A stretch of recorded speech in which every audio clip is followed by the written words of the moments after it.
Olá, queridos estudantes do oitavo ano.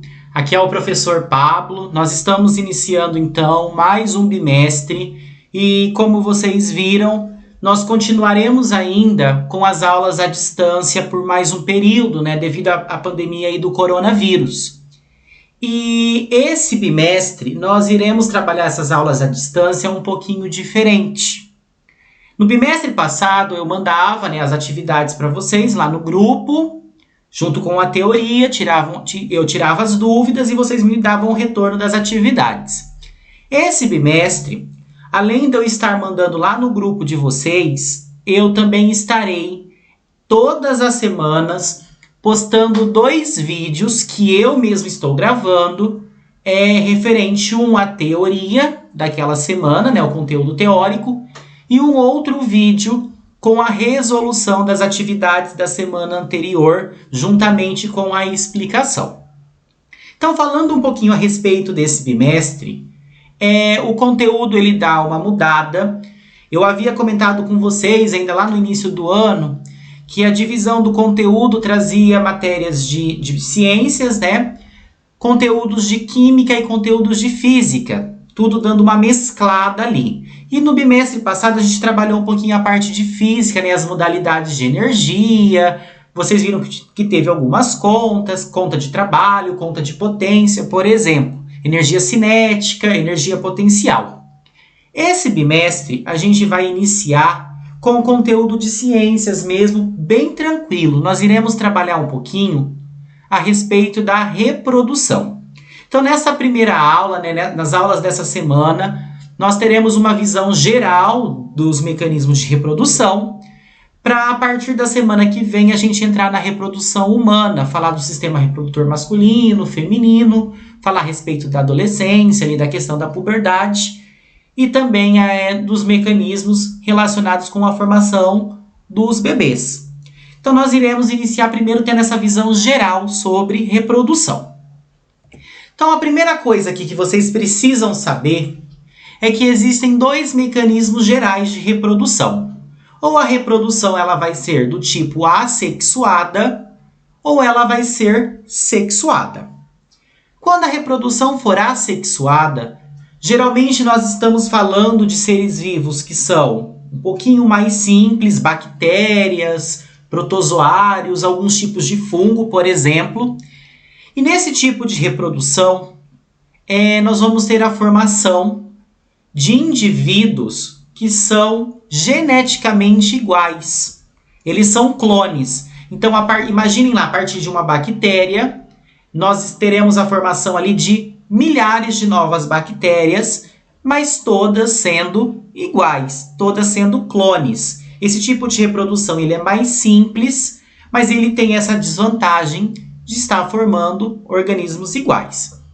Quando a gente estiver falando de reprodução sexuada, não é uma reprodução que obrigatoriamente tenha sexo, tá? Não é sexuada pelo fato de ter ou não ter sexo, e sim pelo fato de ter a união das células sexuais. E se a gente falar do ser humano, que é nosso foco, aí, nosso objeto de estudo, no caso do ser humano, qual que é a célula sexual do homem? O espermatozoide. E a célula sexual da mulher? São os óvulos. Então, nesse tipo de reprodução, vai ter a união desse óvulo com esse espermatozoide, aí no caso do ser humano, e a partir dessa união, nós vamos ter a formação de um novo indivíduo, que ele é geneticamente diferente. Existe aí o que nós chamamos de variabilidade genética, que eu vou estar comentando com vocês mais adiante. Percebam na imagem que o óvulo e o espermatozoide são diferentes. O óvulo ele é bem maior comparado com o tamanho do espermatozoide. Ele tem um formato ali mais redondinho, mais esférico. Enquanto que o espermatozoide, além de ser menor, ele tem essa cauda que a gente chama de flagelo, que ele usa para se locomover até o óvulo e assim fecundá-lo. Nós vamos falar agora sobre os mecanismos relacionados com a reprodução assexuada. Quais são os tipos de reprodução assexuada? O primeiro tipo que a gente tem é chamado de divisão binária ou cisparidade. Esse tipo de reprodução acontece principalmente com bactérias e com protozoários, que são organismos unicelulares. Quem não lembra lá do ano passado, unicelular são os organismos formados por uma única célula, ou seja, eles são invisíveis a olho nu. A gente precisa do microscópio para estar conseguindo visualizar esses organismos. Então, nesse tipo de divisão, olhem a imagem, nós teríamos uma célula inicial, que aqui está em rosinha, né? A cor é uma cor fantasia, não é uma cor verdadeira. E a partir dessa única célula, ela vai fazer a divisão do material genético, que aqui está em azul, e depois o citoplasma da célula começa a se dividir gradativamente, até que a célula se parte ao meio e forma duas. Então, seria da seguinte forma: de uma célula nós vamos ter a formação de duas a formação de quatro a formação de 8, e assim sucessivamente. A desvantagem, apesar desse mecanismo ser bem rápido, é que nós estamos formando organismos que são iguais, que são clones. Outro tipo de divisão que a gente tem, ainda na reprodução assexuada, é o brotamento. Aqui eu coloquei alguns animais simples que fazem esse tipo de reprodução, que seria a hidra, que aqui está representada na figura, e nós teríamos também as esponjas que formam lá os recifes de corais, certo? O que acontece nesse tipo de reprodução? Nós temos um organismo inicial, adulto. Nesse organismo começa a se formar um broto. Reparem o broto aqui, ó, pequenininho. Esse broto vai crescer e após ele atingir um certo tamanho, ele se desprende do organismo adulto e ele forma, então, um novo indivíduo. Lembrando que esse organismo que está sendo formado, ele é igual ao progenitor. O progenitor é o que está dando origem. Então, esses dois organismos que a gente tem aqui no final, eles são geneticamente iguais. Outro tipo de reprodução assexuada é a fragmentação.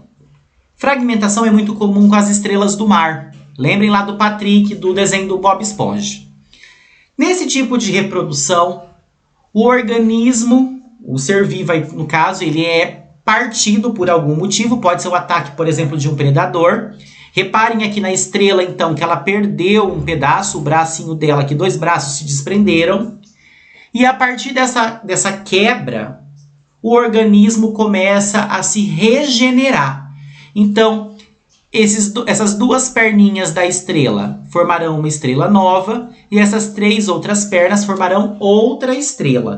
Esse tipo de reprodução é chamado de fragmentação.